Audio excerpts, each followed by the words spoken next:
Ce matin, on va discuter, on va parler, je dis discuter, donc vous allez surtout m'écouter, sur quelque chose que je voulais vous amener depuis très longtemps et que l'ouverture se fait ce matin, je le crois. Marc 16, 17. Là déjà, ça réjouit les cœurs. Marc 16, 17, si tu ne bondis pas sur ta chaise, c'est que tu ne connais pas le texte. Marc 16 et 17. 17, 18. Je vais essayer de ne pas être trop long. C'est normal, ça ne devrait pas être trop long. Normalement. Alors, le texte nous dit, Marc 16, verset 17.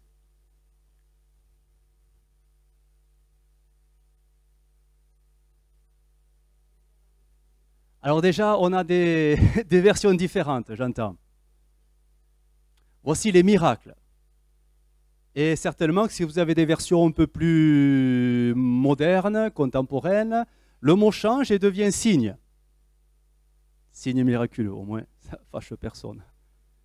En fait, le mot grec, c'est pas le mot miracle, c'est le signe. C'est le même mot qui est utilisé chaque fois que Jésus a fait un miracle. Jésus n'a pas fait des miracles, il a fait des signes. Les apôtres, plus tard, feront des miracles, des prodiges et des guérisons. Et le mot sera le mot miracle. Mais là, c'est des signes. Et on sait tous qu'un signe a un but très particulier. Vous savez à quoi ça sert, un signe? Prévenir. Un signe, un signal, ça sert à quoi? À être vu. Quand on vous fait signe, c'est qu'on attire votre attention. Si quelqu'un vous fait ça dans la rue, c'est qu'il veut être vu par vous. Sinon, vous ne ferez pas un signe.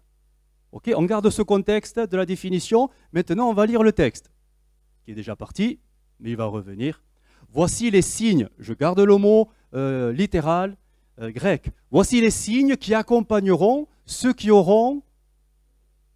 Il y en a beaucoup qui ont cru dans la salle ce matin. Ok, d'accord, on est d'accord. On est d'accord sur la deuxième ligne. À mon nom, ils chasseront les démons. Ouais? Vous y croyez toujours? Bon. Deuxième signe. Ils parleront de nouvelles langues.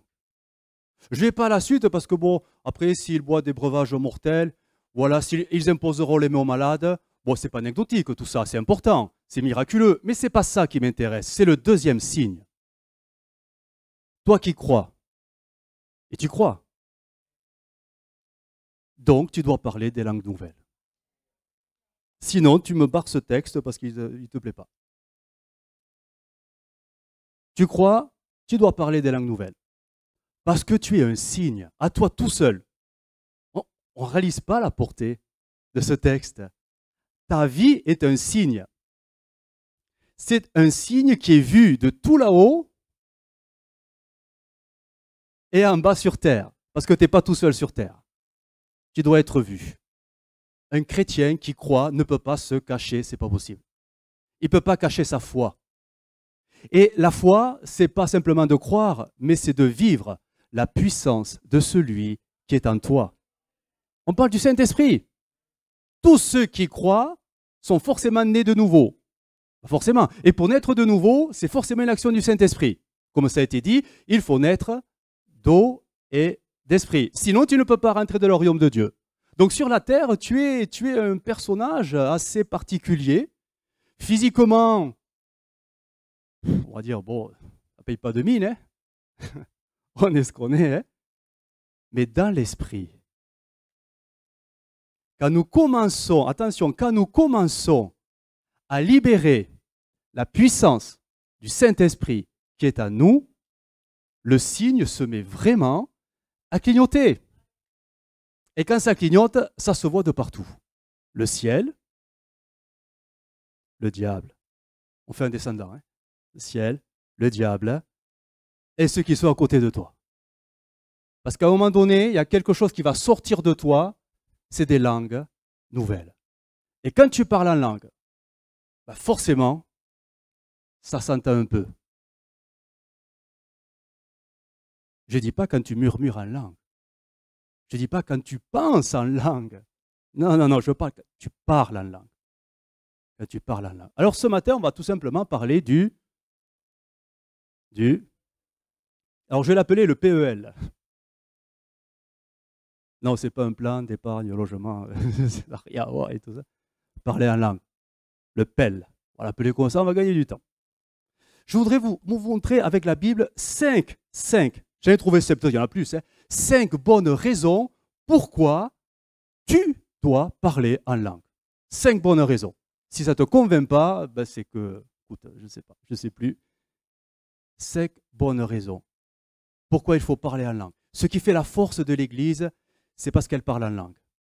Ce qui fait la force d'un chrétien, c'est parce qu'il parle en langue. S'il parle en langue, c'est que l'Esprit agit et il travaille. Si l'Esprit travaille et agit, c'est qu'il y a une puissance qui se manifeste. Et regardez combien parfois les églises, même les chrétiens, dans leur vie de prière personnelle, parfois sont comme forcément alourdis dans leur marche pour X raisons qu'on appellera les soucis de la vie.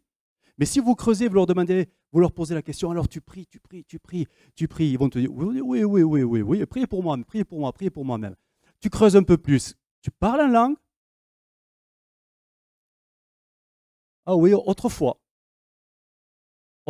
mais là j'ai un peu perdu les choses. L'apôtre Paul a fait quand même un lien assez intéressant, et or certains y verront de la prétention, peut-être que d'autres y verront la source de sa force. C'est vous qui vous pencherez là-dessus. Il est écrit dans 1 Corinthiens 14, 39, le texte va s'afficher. Voici ce qu'il va dire aux églises, parce que lui-même le vivait et il encourageait à cela. 1 Corinthiens 14, 39, il est dit « Ainsi donc, frères, aspirez au don de prophétie et n'empêchez pas de parler en langue. » Moi, je dirais tout simplement, ne vous empêchez pas de parler en langue. Tu as le Saint-Esprit, tu as le parler en langue. Tu as la foi, tu as le parler en langue. Souvent, c'est nous qui bloquons tout. Pour ne pas dire, c'est nous qui bloquons toujours tout. On bloque le Saint-Esprit. On bloque le Saint-Esprit. Il est écrit dans 1 Corinthiens 14, 5. C'était le désir de l'apôtre Paul. Je désire, je veux dire que la première phrase, je désire que vous parliez tous en langue. On fait un petit sondage. Qui parle en langue? C'est bien, hein? Non. Qui parle en langue à la maison? Ok. Qui parle en langue régulièrement? Tous les jours. Tous les jours. Là, je taquine. J'y vais, hein? On y va? On est entre nous, on est entre pentecôtistes, ça va. Qui parle en langue 5 minutes? Au moins 5 minutes. Ouais, c'est bien. Ça va. Ça y est, c'est les salles, le feu, il arrive. 10 minutes. Ouais. Un quart d'heure. Bien sûr qu'on ne compte pas, mais au bout d'un moment, tu t'en rends compte quand même. Quand tu as passé toute la journée à le faire. Qui prie 1 heure en langue? 2 heures? 3 heures? Bon, je ne vais pas plus loin. L'apôtre Paul, il a dit, je rends grâce à Dieu de ce que je parle la langue plus que vous tous. Et non mais, on se rend compte de... Je rends grâce à Dieu que je parle la langue plus que... Et les résultats, c'était quoi? Ben, il faudrait lire toutes les épîtres de Paul. Il faut lire le livre des Actes et on voit qu'il se passait des choses assez particulières. Je voudrais vous dire, essayez de voir 5 raisons pourquoi il faut vraiment essayer d'inclure dans votre vie, dans notre vie de prière, le parler en langue. C'est assez important parce que c'est le Saint-Esprit qui veut. Si on croit que le Nouveau Testament est inspiré du Saint-Esprit, donc nous recevons tous ces versets qu'on a lus comme étant quelque chose que le Saint-Esprit veut faire. Je suis un signe, tu es un signe. Est-ce que tu es vu? Est-ce que tu es entendu? Est-ce que tout le ciel entend quand tu parles en langue? Est-ce que le diable l'entend quand tu parles en langue? Est-ce que l'Église l'entend quand tu parles la langue? Est-ce que ton conjoint l'entend quand tu pries avec lui? Ah, tu pries avec ton conjoint en langue? Ah. Est-ce que tes enfants t'entendent prier en langue avec eux? N'es-tu pas un signe dans ta maison? Ou un signe que dans l'église? Le signe, il doit être vu partout. Parce que partout où tu es, le Saint-Esprit est avec toi. Et le Saint-Esprit, il n'est pas là pour faire des siestes à répétition. Il est là pour travailler, travailler, travailler, travailler avec toi. Dans la mesure où tu le libères, tu le libères, tu le libères, tu le libères. Et là, une des premières choses qu'il fera, c'est que tu te mets à parler en langue. Tout simplement. Ça va? Personne n'est froissé, personne n'est choqué, personne n'est en train de se dire vite qu'il arrive à la fin, parce que là, ça y est, j'en peux plus. Je suis à bout. 5 raisons pourquoi il est bon, d'après les Écritures, de parler en langue. Première raison, mais elle est tellement simple, mais tellement évidente, mais peut-être qu'on l'a oublié.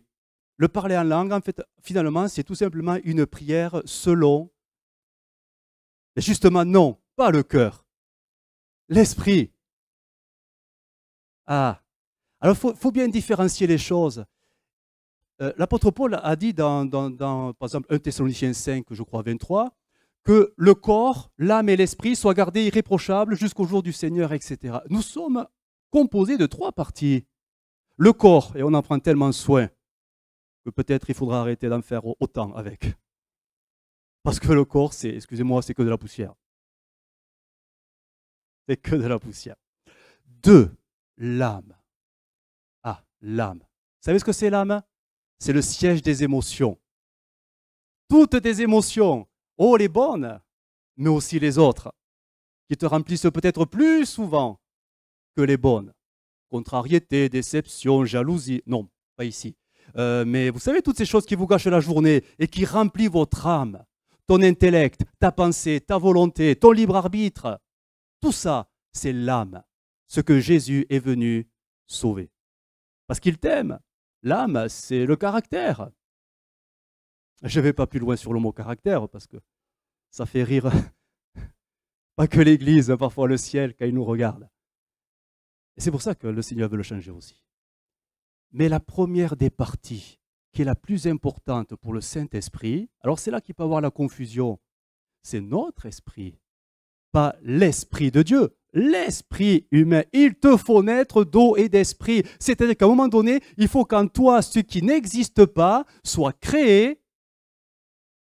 Et ça va être cette relation avec Dieu. Ben oui, il n'y a que ceux qui croient qui ont une relation avec Dieu. C'est cette capacité d'être en communion avec Dieu. Ce n'est pas la conscience. Alors c'est difficile à expliquer, c'est ce canal, c'est ce lien, et notre esprit est en communion, alors suivez bien, hein, en communion avec le Saint-Esprit qui fait qu'on ne devient plus qu'un avec Jésus. Mon esprit, en communion avec le Saint-Esprit, parce que tout ça, c'est à l'intérieur, fait que je suis en communion permanente avec le Seigneur. Donc, premier bénéfice du parler en langue, c'est que enfin, tu commences à prier, non plus selon tes émotions, tes sentiments, tes analyses, ton intellect, ce que tu penses, bref, tout ça qui est humain, on va dire charnel, humain. On n'a pas que des mauvais côtés, on en a des bons aussi, mais c'est humain. C'est humain. Mais le Saint-Esprit ne veut pas se servir de ça. Il veut se servir de ton esprit. Il saisit ton esprit. Et là, tu pries selon l'esprit. Je ne sais pas si vous arrivez à faire la différence. C'est particulier à comprendre. Tu pries selon l'esprit. Le Saint-Esprit se saisit de ton esprit. Et là, tu es en communion spirituelle avec le Père, avec le Fils, avec tout le ciel. Nous sommes des adorateurs en esprit et avec le Saint-Esprit. Pourquoi le Saint-Esprit a voulu ça? Mais parce que tout simplement, toute la Bible nous parle, et Jacques notamment, que nos prières, il faut arrêter parce qu'elles ne sont pas bonnes. Pas toutes, hein, mais au moins les 3 quarts. Vous priez mal. Parce que vous demandez selon vos désirs, convoitises, voilà. On n'a pas que des bons désirs, on a parfois des mauvais désirs. Des mauvais désirs, non pas parce qu'ils sont mauvais en soi, ce n'est pas des méchants désirs, mais parce que la source est charnelle, la source est humaine. Et c'est pour ça que le Saint-Esprit, lui, finalement, il va prendre le relais. Quand tu parles en langue, il se passe quelque chose d'assez particulier. 1 Corinthiens 14, 14, il le dit, si je prie en langue, mon esprit, alors mon esprit, on ne sait pas trop où c'est tout ça, est en prière, mais ma chair, c'est la chair, l'intelligence humaine, c'est la chair, on va l'appeler la chair, hein, demeure, ça y est, elle s'efface. Tu l'effaces. Tu ne lui permets pas de rentrer à ce moment-là dans ta vie de prière. Tu ne veux pas te laisser influencer par tes idées. Tu ne veux pas te laisser influencer par tes aspirations, voilà, vous avez compris, tout ce qui est à nous. Ah, si j'étais Dieu, je ferais. Si j'étais Dieu, je réglerais ça. Tu ne seras jamais Dieu. Voilà pourquoi le Saint-Esprit, à un moment donné, au travers de cette vie de prière du PEL, parler en langue, a trouvé une solution que la chair n'aime pas. Parce que si vous commencez à prier en langue et que vous commencez à prier régulièrement, quotidiennement et de plus en plus, admettons, longtemps, vous allez voir qu'au bout d'un moment, votre chair elle va dire « Eh oh, je suis là. Ce que tu fais, ça ne sert à rien, je ne comprends rien. » La chair va commencer à revendiquer une place. Et là, tu fais quoi? Tu rebascules en mode « je prie avec mon intelligence » ou tu persévères en disant « Oh, toi là-haut, on n'a pas besoin de toi pour faire l'œuvre de Dieu. L'Esprit sait ce qu'il a à faire. Toi, tu crois que. » Je crois qu'on gagnerait vraiment, certainement même en puissance, on gagnerait dans l'œuvre de Dieu si on laissait moins la chair essayer de faire l'œuvre de Dieu. Parce qu'elle veut bien faire, elle veut bien faire, hein, elle veut bien faire. Vous savez, quand les deux frères, Jacques et Jean, ils ont dit, mais Seigneur, est-ce que tu veux qu'on prie pour que le feu du ciel descende? Parce que les Samaritains, ils n'ont pas été gentils avec toi. Pourtant, tu es le Fils de Dieu. Ils n'ont rien compris. On va régler le problème. L'intention, elle est très bonne. Hein? Ils veulent défendre l'honneur du Fils de Dieu. Quand même, incroyable. Et Jésus va dire quoi? Là, il va dire autre chose. Vous ne savez pas de quel esprit vous êtes animé. Oh, ça devait avoir des puissances occultes. Non, c'est la chair, tout simplement. C'est la chair qui veut essayer de bien faire. Notre chair veut essayer de plaire à Dieu. Notre chair veut essayer de faire des progrès, certainement. Elle essaie de se faire violence. Elle se force. Elle veut bien faire. Sauf que ce n'est pas en se forçant qu'on fait l'œuvre de Dieu. C'est en laissant faire le Saint-Esprit. Parce que plus l'Esprit a de place, plus la chair meurt. Tu ne gagnes pas de la place pour le Saint-Esprit en te servant des œuvres de la chair ou de la motivation de la chair, ça ne marche pas comme ça. C'est plus la chair meurt, plus l'esprit a de la place. Donc parfois, des prières, oui, bon, c'est peut-être utile de louer le Seigneur avec notre intelligence. Bien sûr qu'on peut le faire, dans la mesure où on reste dans quelque chose qu'on ne lui dit pas de faire. Quand c'est pour l'élever parce qu'il est saint, il est bon, ok. Mais quand tu commences à injecter tes pensées, tes idées, il faudrait que, yaka, il faut... Là, peut-être que tu fais peut-être plus l'œuvre de Dieu. Tu fais plus l'œuvre de Dieu. Peut-être. C'est pour ça que l'apôtre Paul, je pense, avait compris ces choses-là et qu'il a fait beaucoup avancer l'œuvre de Dieu parce qu'il parlait en langue plus que tous les autres. Donc le Saint-Esprit a fait de lui un instrument puissant. Donc première raison, enfin, certainement, que même, oui c'est sûr, tes prières toucheront le cœur de Dieu parce que c'est plus toi, mais c'est l'Esprit en toi qui touche le cœur de Dieu. Et qui connaît le mieux la volonté de Dieu, si ce n'est le Saint-Esprit, qui non seulement sonde ton esprit, mais sonde le cœur de Dieu. Alors c'est assez désagréable parce que l'esprit, plutôt, j'y reviens, l'intellect, il est un peu mis de côté, mais c'est pas grave, hein, il doit mourir. Hein. La chair doit mourir. Et l'esprit doit prendre la place. Donc c'est vraiment une excellente raison, vraiment, de prier en langue, peut-être un peu plus, toujours un peu plus, toujours un peu plus. La deuxième raison, c'est que la Bible dit que quand on prie en langue, alors c'est vrai, on ne sait pas trop ce qu'on dit, mais c'est sûr, Dieu comprend. Dieu comprend. Et la Bible nous dit que quand on commence à parler en langue, à prier en langue, une des choses qui se produit, la Bible le dit, c'est qu'on loue le Seigneur, on dit de lui des merveilles. Des merveilles. La Bible nous dit dans Actes 2, 11, comment les entendons-nous parler dans nos langues des merveilles de Dieu. Des merveilles de Dieu. Quand tu commences à parler en langue, à prier en langue, et que ça te porte, parce qu'en fait c'est ton esprit qui commence à s'élever tout simplement, tu es peut-être en train tout simplement de louer le Seigneur avec des langues que tu ne comprends pas. Mais ça te fait tellement de bien que ton âme, ton esprit, mais ton âme, elle est comme, elle s'élève, et elle se remplit. Elle se remplit de quelque chose de particulier. Ça s'appelle la présence du Saint-Esprit. Et c'est pour ça que parfois nous voyons des choses assez étonnantes au milieu de nous, des réactions humaines, quand le Saint-Esprit remplit. Alors peut-être que quelqu'un va se mettre à pleurer. Ah, le corps pleure, parce que l'âme est remplie, parce que l'esprit est saisi. Certains vont se mettre à trembler. Pourquoi pas? C'est le corps qui exprime quelque chose. Mais pourquoi? Parce que l'âme est saisie. Il y a un trop-plein. Mais c'est parce que l'esprit est saisi et pressé par le Saint-Esprit. Alors il y a plein de manifestations physiques, mais dues à l'âme qui est remplie. C'est comme si elle saturait. Mais c'est parce que l'esprit est saisi et que le Saint-Esprit est en train de faire quelque chose. Et ça, c'est un signe. C'est un signe.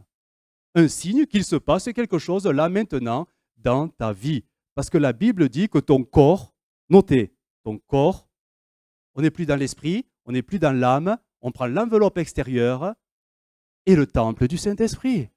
Il n'est pas dit que c'est l'esprit qui est le temple du Saint-Esprit. Il n'est pas dit que c'est l'âme qui est le temple du Saint-Esprit. C'est ton corps. Donc il y a tout un cheminement qui se fait du plus profond jusqu'à l'extérieur. Mais c'est seulement quand le Saint-Esprit peut travailler au plus profond de toi. Vous savez, c'est comme un petit ruisseau qui coule. Du plus profond, il traverse toutes les enveloppes de ton être. L'esprit, l'âme, parce qu'il déborde.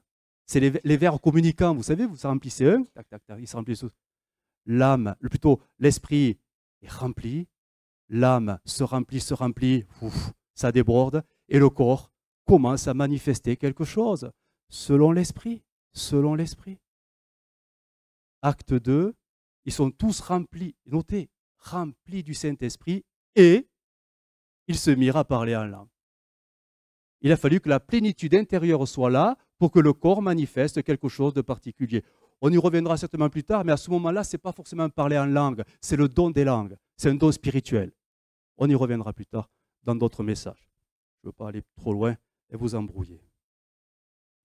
Donc, tu commences à louer Dieu, tu ne sais pas pourquoi, mais tu dis des merveilles du Seigneur. L'apôtre Paul ira même plus loin, disant dans 1 Corinthiens 14, 15, « Je prierai par l'Esprit », c'est déjà bien, tu parles en langue par l'Esprit, et des fois, c'est tellement débordant que ta prière devient un chant. Et ça, c'est beau. C'est beau, un chant en langue. Tu ne comprends rien, mais tu t'en fiches. C'est Dieu qui comprend tout. Ton intellect, mais il faut le zapper. La chair, il faut la zapper. Ça réjouit le cœur de Dieu.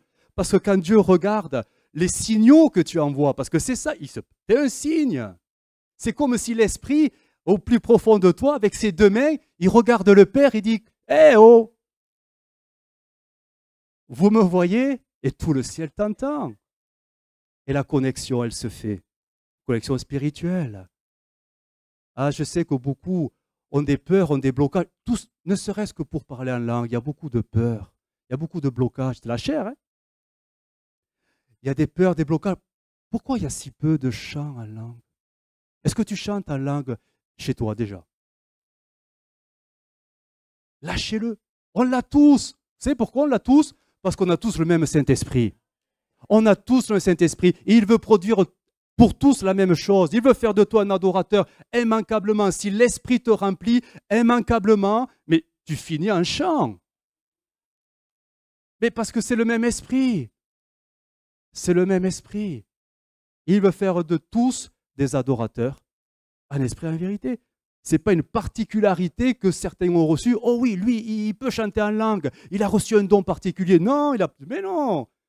C'est qu'il s'abandonne plus que toi, tout simplement. Et on a vraiment besoin. Vraiment besoin. Et Éphésiens 5, 18 nous dit, soyez, alors on connaît ces textes, soyez remplis de l'esprit.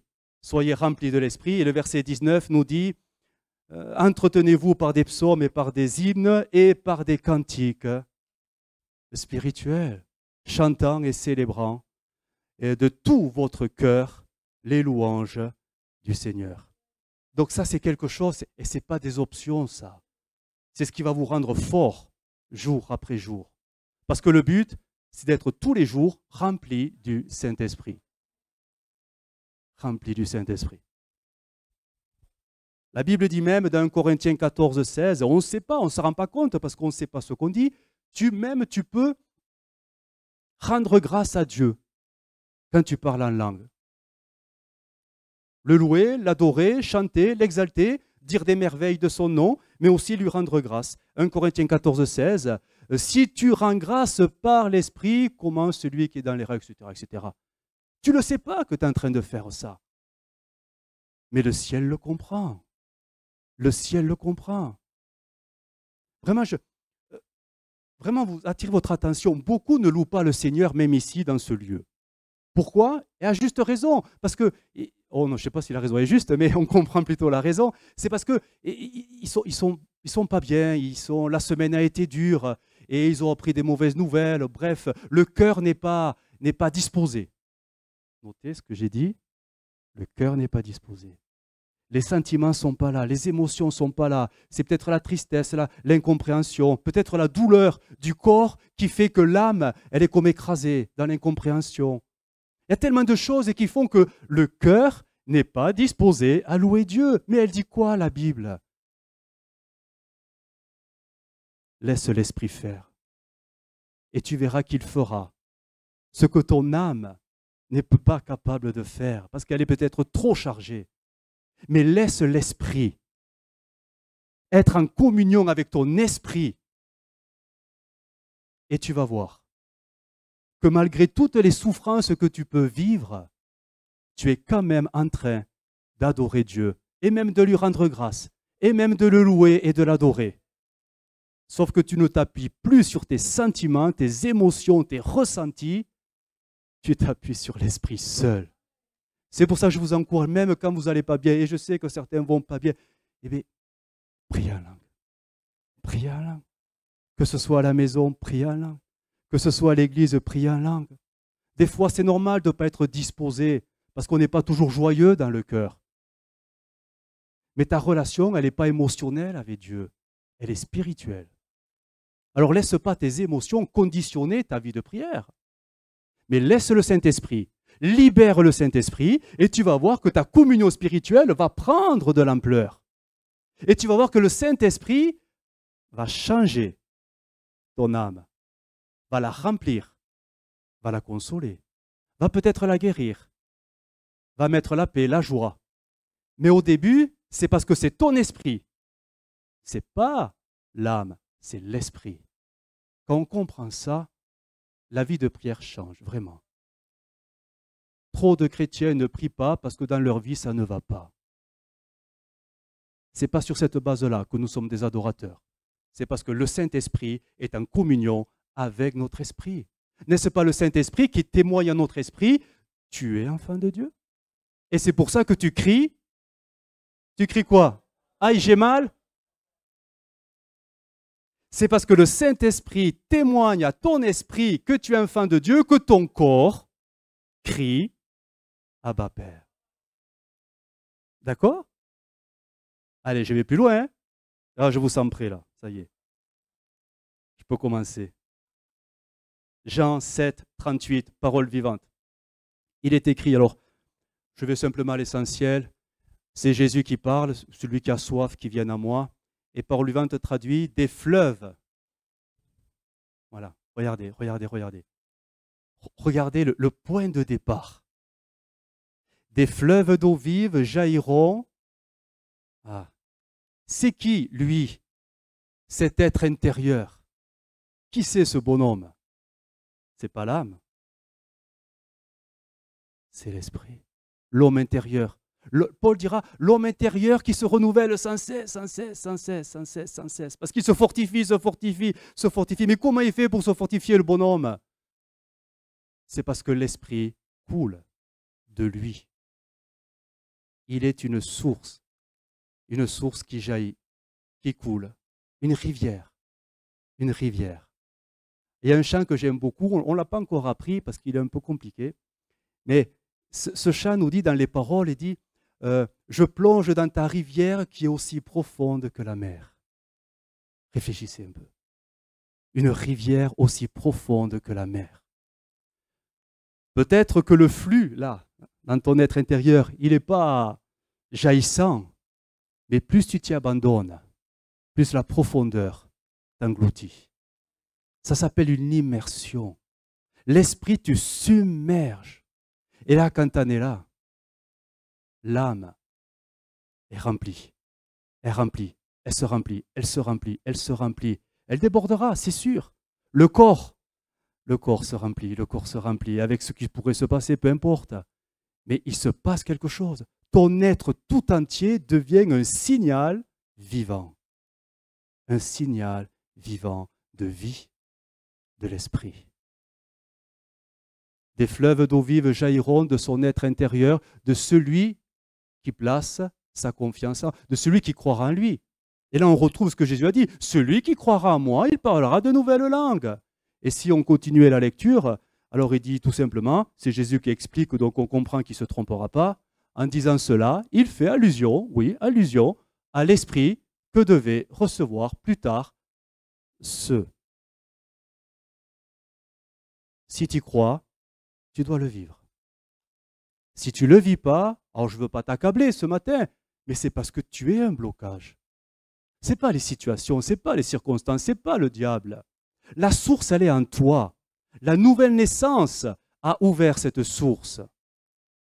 Les blocages, c'est toi. En fait, les blocages, c'est ta chair. Toutes tes peurs, tes réserves. Parfois, on ne veut pas parler en langue parce qu'on a honte. On a honte parce qu'on a peur. La honte et la peur, c'est très charnel, c'est très humain. La honte et la peur de dire n'importe quoi. Ah, ça, c'est l'intellect qui met son grain de sel. Mais c'est sûr, tu vas dire n'importe quoi. On va se moquer de toi. Tu vois, le pasteur, il va t'arrêter. Tous les raisonnements. C'est la chair. Ce sont des prières en esprit. Et la chair, elle va se tourner contre toi. Au début, une fois que tu l'as vaincu, après c'est fini. Hein, c'est fini. Mais trop de chrétiens, même ici, parfois, ont comme ce sentiment de honte et ils n'osent pas trop laisser jaillir ce torrent, ce torrent, ce torrent. Ah, si notre chair, elle pouvait mourir. Et si on pouvait la maintenir dans la mort, l'esprit pourrait vivre beaucoup plus pleinement en nous. Troisième, allez, j'accélère. 1 Corinthiens 14,4, il est écrit, un troisième bénéfice du parler en langue, du PEL.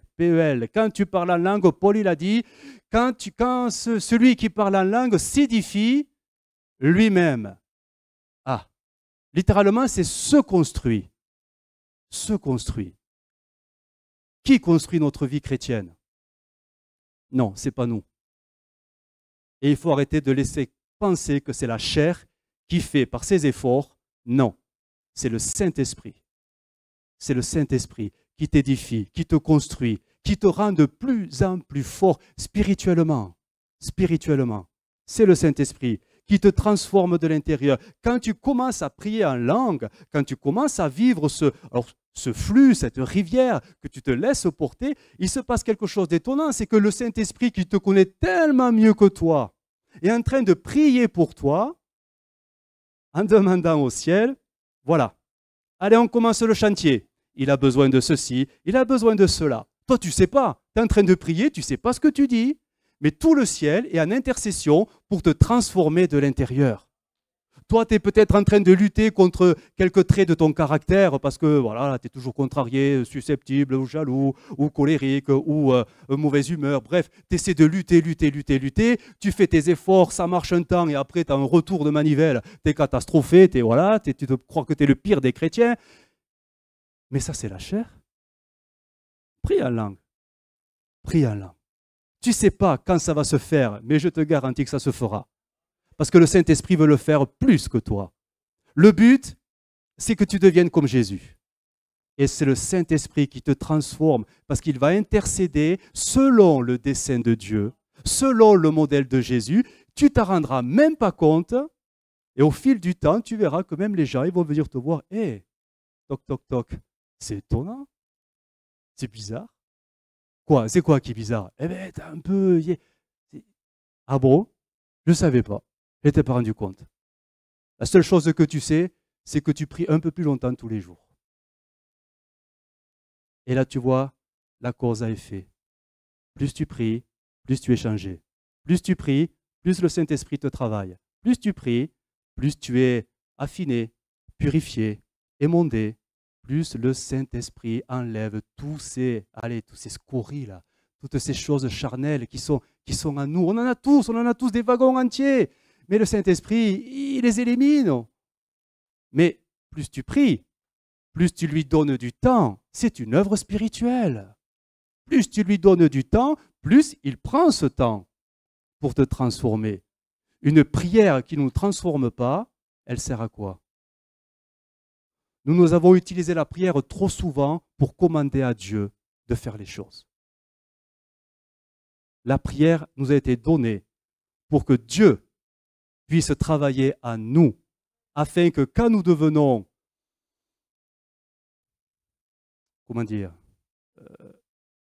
qualifiés, utilisables, plus spirituels, plus sensibles, alors le Saint-Esprit pourra nous utiliser pour des choses qui vont se voir un peu plus, nous confier des choses qui vont se voir un peu plus.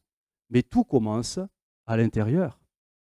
Avant de faire de grandes choses, le Saint-Esprit veut transformer le plus profond de ton être à l'image de Jésus. Et ça, c'est dans la prière. Pourquoi des chrétiens parfois sont si faibles dans leur marche?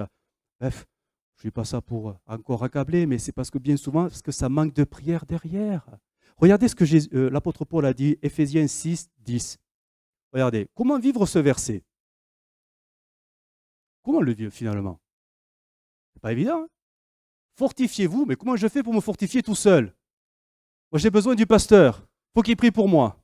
J'ai besoin de l'église, il faut qu'elle fasse une chaîne de prière pour moi, parce que là, ça ne va pas. La Bible dit ça, la Bible? Est-ce que ce texte dit ça? Non. Ce texte te renvoie à toi-même. Fortifie-toi dans le Seigneur, virgule. Et c'est quoi la force de Dieu toute puissante? Et vous recevrez une puissance, le Saint-Esprit, sur vous, en vous, tout votre être, le Saint-Esprit. Et voilà pourquoi certains chrétiens, en fait, ils ont l'impression, pourtant ils connaissent des temps très difficiles aussi, mais spirituellement, ils sont toujours debout. Dans l'esprit, ils sont toujours debout. Ce n'est pas eux, c'est le Saint-Esprit en eux. Parce qu'il y a un renouveau qui se fait sans cesse dans leur vie de prière. Dans leur vie de prière. Donc, quand on prie en langue, c'est sûr, à un moment donné, on se fortifie parce que la Bible le dit. Elle le dit. Donc, vraiment, prie en langue, prie en langue. Prie en langue. Donnez-lui du temps à se parler en langue, vraiment. Ce n'est pas du temps perdu. Ce n'est pas du temps perdu. Quatrième, il y en a 5. Quatrième, qu'est-ce qui se passe quand tu pries en langue? La Bible dit que quand tu pries en langue, aussi, tu te mets à intercéder. Tu intercèdes. C'est-à-dire qu'à un moment donné, le Saint-Esprit, il se sert de toi pour autre chose que toi. Pour que dans l'esprit, tu deviennes une bénédiction pour quelqu'un ou une situation que tu ne connais pas parce que tu ne sais pas ce que tu dis. Ça nous échappe totalement. C'est très déstabilisant. À un moment donné, ça peut vous arriver certainement, peut-être en pleine nuit. Ça, c'est... Bon. Tu sens qu'il faut prier. Tu ne sais pas pourquoi, mais tu sens que c'est un moment là impératif. Tu dois tout arrêter et te mettre à prier pour quelque chose ou quelqu'un. Alors deux choses de l'une, soit tu obéis, soit tu t'endurcis pour ne pas le faire. Parce que tu n'as pas le temps, parce qu'il faut faire autre chose. Là, cet été, j'ai fait quelques expériences dans ce domaine, en pleine nuit. Oh, je sais que plusieurs l'ont fait. Je ne sais pas pourquoi. Le Saint-Esprit, le sommeil s'est arrêté en pleine nuit. C'était 3 heures du matin. J'arrivais pas à dormir. Alors j'ai dit, bon, je vais prier en langue. Mais vous savez, prier en langue, position allongée. Très dangereux. On peut glisser dans le sommeil. Je priais, pendant une demi-heure, j'ai prié. Mais ça allait, non, c'était pas bien. Parce que je sentais que ça allait pas du tout. À un moment donné, j'ai dit, bon, ok, Seigneur, tu me lâches pas, on y va. Je t'ai donné ma vie, donc de facto, mes nuits sont comprises dans le lot. Oui, je n'ai pas donné que mes journées, mais aussi toutes mes nuits au Seigneur. Amen. Ça parle à quelqu'un, forcément. Alors Seigneur, si tu veux que je prie avec plus d'efficacité, je vais me lever et je vais prier. Et ça n'a pas manqué. Mais j'ai prié une demi-heure de plus. Et je ne les ai pas vus passer. Et à un moment donné, ça s'est arrêté. Je ne sais pas ce que j'ai dit. Je ne sais pas pour qui j'ai prié. Je ne sais pas pourquoi j'ai prié. Je ne sais pas. Mais je sais qu'à un moment donné, en faisant ce que l'Esprit me poussait à faire, à un moment donné, le but est atteint. Je vous ai raconté le témoignage de ce pasteur. Je crois que oui, mais je vais peut-être le répéter. De ce pasteur, c'était un pasteur stagiaire à l'époque. Et en pleine nuit, il est réveillé, il sent que le Saint-Esprit le dit qu'il faut prier, il faut prier, il faut prier. Alors il prie en langue. Et même il sent, alors ça va plus loin que moi ce que j'ai ressenti, il sent une présence de mort. Vous avez parlé de ce témoignage? Il sent une présence de mort. Alors tant qu'il sentait cette présence, il priait en langue. Et à un moment donné, elle est partie. Le lendemain matin, il apprend, c'est un pasteur stagiaire, que son pasteur responsable, en pleine nuit, était en train de faire une crise cardiaque. Au même moment, à la même heure. Et il s'en est sorti, il s'en est relevé.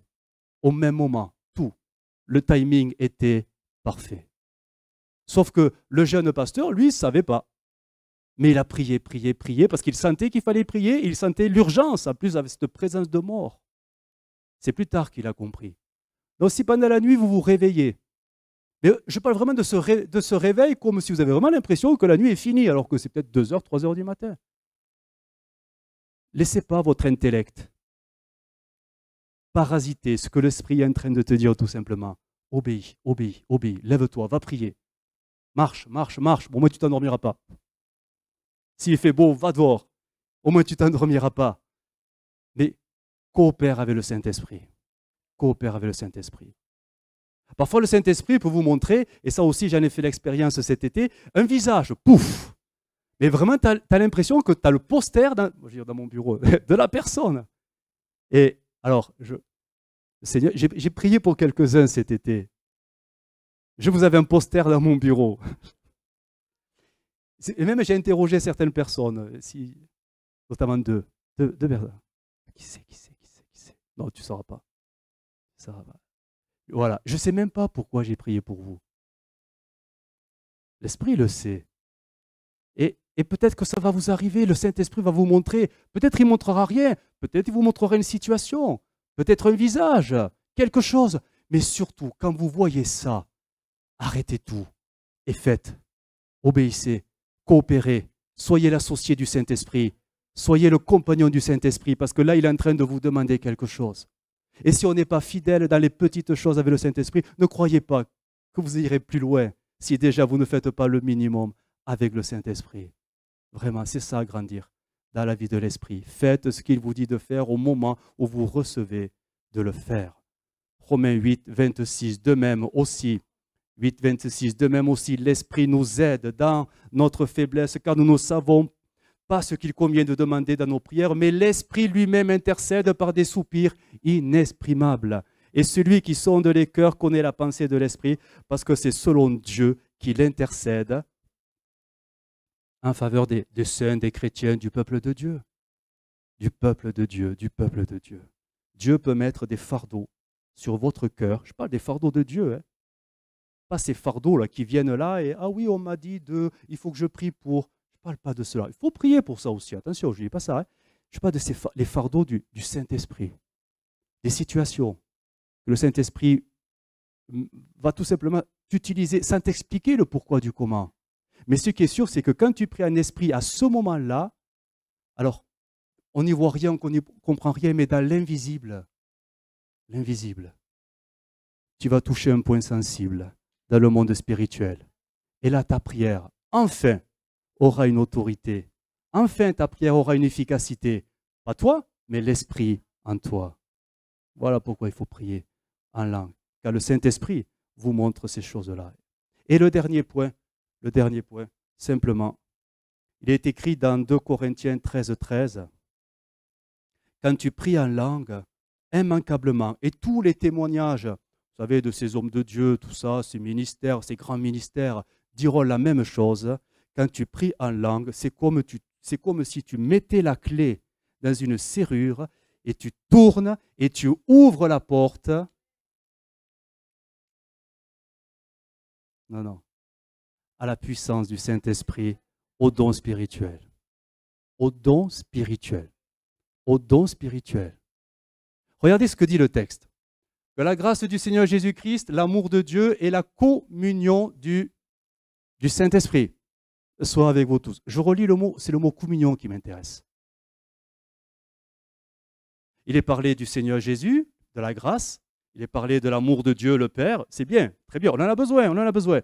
Mais ce que les chrétiens ont besoin aussi, et qui négligent le plus peut-être, la communion du Saint-Esprit. La communion du Saint-Esprit. Es-tu en communion avec le Saint-Esprit? Vis-tu une réelle communion avec le Saint-Esprit? Je ne parle pas du Fils, je ne parle pas du Père. Ils sont là-haut. Je parle de celui qui est en toi, que Jésus t'a donné.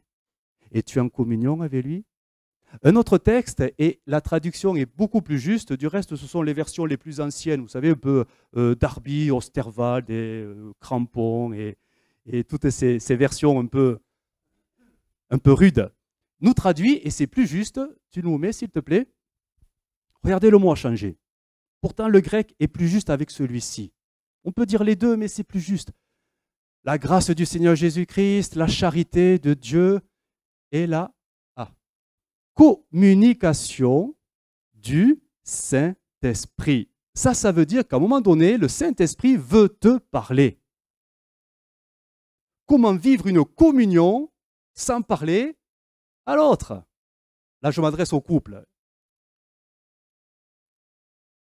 Les couples. Vous parlez hein, l'un à l'autre. Oui, avant. Quand un couple est en bonne santé, c'est parce que le couple ne fait qu'un. Je vous sens, là j'ai abordé un sujet, peut-être j'ai dérapé, excusez-moi, je ne déraperai plus, promis. Bon, quand un couple est en communion, c'est parce qu'ils font qu'un. Mais comment ils entretiennent cette communion? Non, tout simplement. Spiritualisez même pas. En discutant. En discutant. Si la communion du couple se limite à monsieur, alors on mange quoi aujourd'hui? Super la communion. Hein? Ou madame, t'as sorti les poubelles? Et ça se limite qu'à ça, c'est pas une communion.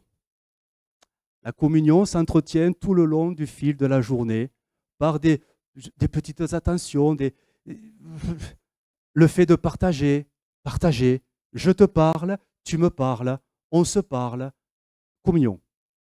Communication. Avec le Saint-Esprit, c'est exactement la même chose. Le Saint-Esprit veut une intimité avec toi, basée sur une communion, mais basée sur une communication. Parle-lui, tu verras, il te répondra. Accueille-le dès le matin, tu vas voir qu'il va faire quelque chose avec toi dès le matin, tout le long de la journée. Plus tu cultives cette communion, plus le Saint-Esprit te parlera. Et qu'est-ce qu'il va te donner à un moment donné? Qui va transcender cette communion? Ce sont des communications qui ne te concernent plus toi, mais qui vont concerner le peuple de Dieu, parce qu'il est dit que le Saint-Esprit donne les dons à qui il veut, comme il veut, pour le bien du peuple de Dieu. Ne crois pas que tu amèneras des dons spirituels si tu n'as pas une réelle communion avec le Saint-Esprit. Ce n'est pas possible. Là, c'est toi avec tes idées qui commences à exhorter l'Église. Amen. Amen. Et ça, tu arrêtes. Par contre, tu vis une communion avec le Saint-Esprit. Tu es sensible au Saint-Esprit. Tu es réceptif au Saint-Esprit. Pourquoi? Mais parce que tu parles avec lui. Ben, tout simplement. Tu parles avec lui. Tu sais, tu sens quand tu l'offenses. Tu sais quand tu le réjouis. Il y a comme une connexion, une communion qui fait qu'à un moment donné, tu es sensible pour comprendre certaines communications qui ne sont pas pour toi, mais pour le peuple de Dieu. Prophétie, parole de connaissance, les dons spirituels. Les dons spirituels. Et l'Église en a besoin. Mais on a vraiment besoin de cultiver cette communion avec le Saint-Esprit. Alors je sais que certains se disent « Oh, pasteur, moi je suis en communion qu'avec Jésus. » Ben, tu as raison. Mais heureusement. Mais si tu pouvais comprendre que plus tu es en communion avec le Saint-Esprit, plus tu es en communion avec Jésus. Parce que c'est le même esprit. Quand tu commences à faire tes catégories, là, ta petite doctrine, là, non. Ils sont trois, mais ils sont un. Et c'est dommage parfois d'avoir délaissé si longuement le Saint-Esprit au profit d'eux. Parce que Jésus nous a dit, mais vous êtes avantageux que je m'en aille. Il faut que je parte, sinon je ne pourrai pas vous envoyer. Celui qui fera toute la différence sur la terre. Moi, dans le ciel, je prie pour vous, j'intercède pour vous, je suis auprès du Père, je lutte. Mais sur la terre, c'est lui qui va faire le travail. C'est lui qui rendra vivant le salut en toi. C'est lui qui fera que mon image se formera en toi. C'est lui qui va susciter l'adoration que tu me donneras. C'est lui qui te conduira. C'est lui qui te guidera. C'est lui qui te convaincra. C'est lui et lui. Donc, n'aie pas peur. Tu peux lui parler. Tu peux l'adorer. Tu peux le célébrer. Tu peux l'accueillir. Tu peux t'abandonner entre ses mains. Tu peux tout faire. C'est moi, Jésus dirait. C'est mon esprit. C'est mon esprit.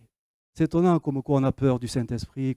On a l'impression qu'on fait une offense à Dieu, mais en fait, on se prive des richesses de Dieu. On se prive des richesses de Dieu. Regardez, c'est écrit dans 1 Corinthiens 6, 17. Je vous lis le texte. Par contre, celui qui s'unit au Seigneur, regardez, donc Jésus, devient spirituellement un avec lui. Tu ne peux pas avoir l'un sans l'autre. C'est pas possible. C'est pas possible. C'est pas possible. Plus tu es uni avec le Saint-Esprit, plus tu es uni avec Jésus. Ils font qu'un. Et il voudrait tellement que toi aussi, tu rentres dans la boucle. En faisant qu'un avec le Saint-Esprit, tu fais qu'un avec le Fils, tu fais qu'un avec le Père, et tu deviens un signal vivant que toute la puissance de Dieu, elle est sur toi, tout simplement. Et quand le Saint-Esprit donc agit, voici ce qui va se passer, j'arrive à la fin. 1 Corinthiens 12, c'est important de les lire parce que c'est l'œuvre du Saint-Esprit. Or, à chacun, la manifestation de l'Esprit est donnée pour l'utilité commune. Attends, s'il te plaît, reviens. Peut-être le mot le plus important. Alors chacun y voit, bien sûr, non, à mon sens. Et je voudrais encourager quelqu'un en disant ça, c'est le mot chacun. Personne est oublié.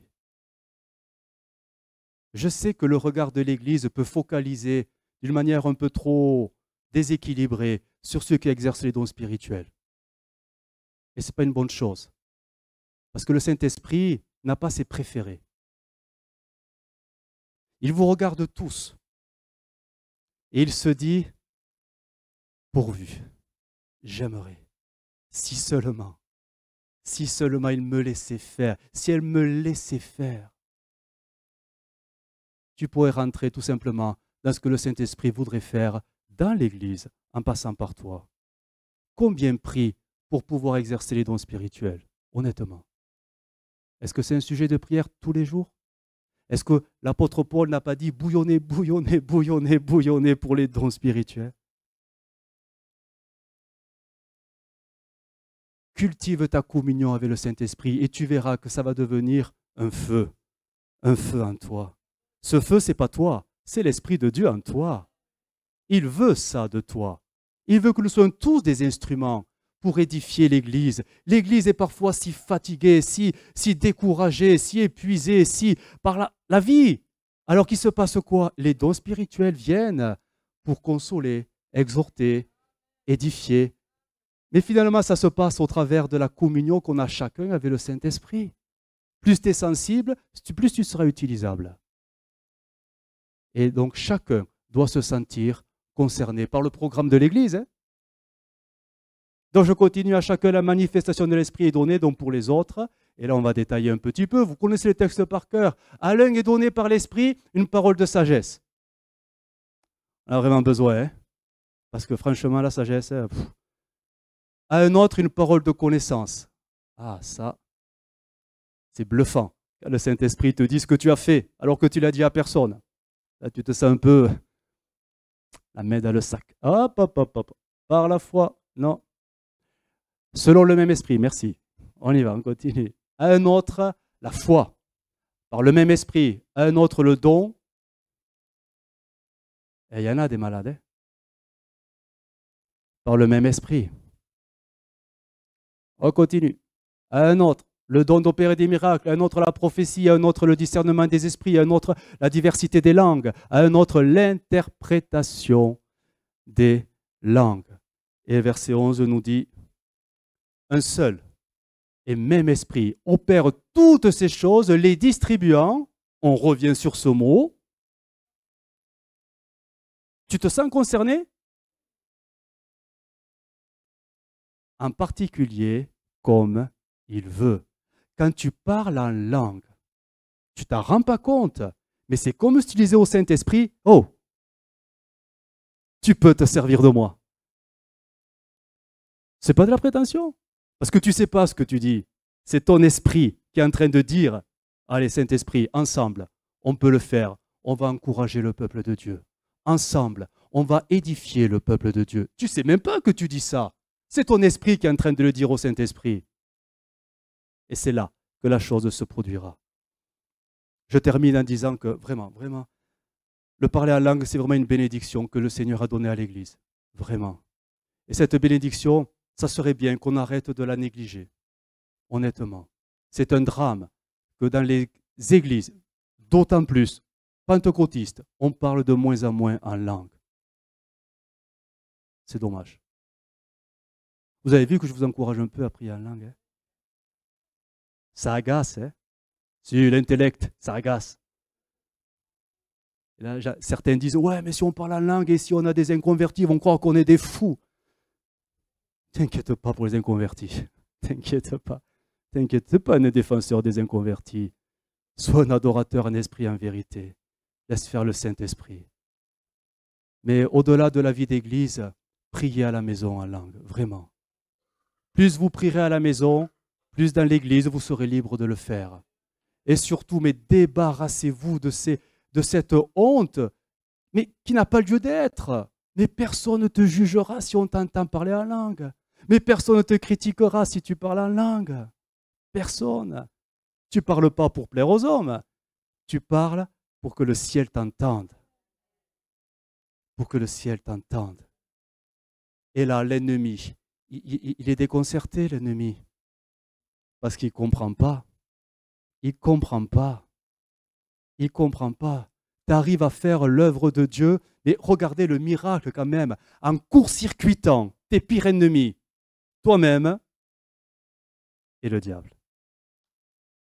Quand tu comprends ça, mais tu ne peux pas ne plus parler en langue. Bien sûr, il faut être équilibré, il faut prier avec son intelligence également, mais le parler en langue, mesurer la portée et la puissance du parler en langue. Et c'est sûr, il se passera des choses déjà dans vos vies et certainement dans l'Église. On peut prier le Seigneur, on peut fermer nos yeux maintenant. Notre Dieu, nous te bénissons, Seigneur.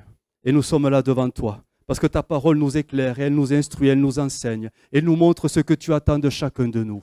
Seigneur, tu nous as donné le Saint-Esprit. Et le Saint-Esprit, nous voulons l'accueillir encore dans nos vies. Nous voulons l'accueillir également en ce lieu, dans l'Église. Nous voulons lui laisser toute la place parce que nous voulons qu'il règne. Il nous a donné une puissance, elle est à nous. Alors Seigneur, garde-nous de la retenir, garde-nous de l'empêcher de se manifester. Garde-nous, nous et nos émotions, nous et nos ressentis, nous et nos analyses, nous et notre intelligence, de parasiter, de freiner, d'étouffer l'œuvre du Saint-Esprit. Qu'elle puisse nous emporter cette œuvre, que ce torrent puisse nous inonder, que ce torrent puisse nous emporter jusqu'à toi. Oui Seigneur, nous te demandons un renouveau du Saint-Esprit, un renouveau d'esprit dans nos cœurs et dans nos vies, afin que toute la gloire t'en revienne. Saint-Esprit, nous te demandons une œuvre particulière. Tu vois les timides, tu vois les craintifs, tu vois peut-être ceux qui sont dans des peurs et dans des blocages, dans des réserves, dans des sentiments peut-être de honte, des sentiments peut-être de manque d'assurance. Je te prie Seigneur, par le Saint-Esprit de faire fondre toutes ces résistances et d'emporter au loin tout ce qui est de la chair empêche l'Esprit d'agir puissamment. Oui notre Dieu, tu as dit que tu nous aiderais malgré nos faiblesses. Alors viens et fais ton œuvre à nous. Nous avons tellement besoin afin que le nom de Jésus soit glorifié, que le nom de Jésus soit glorifié.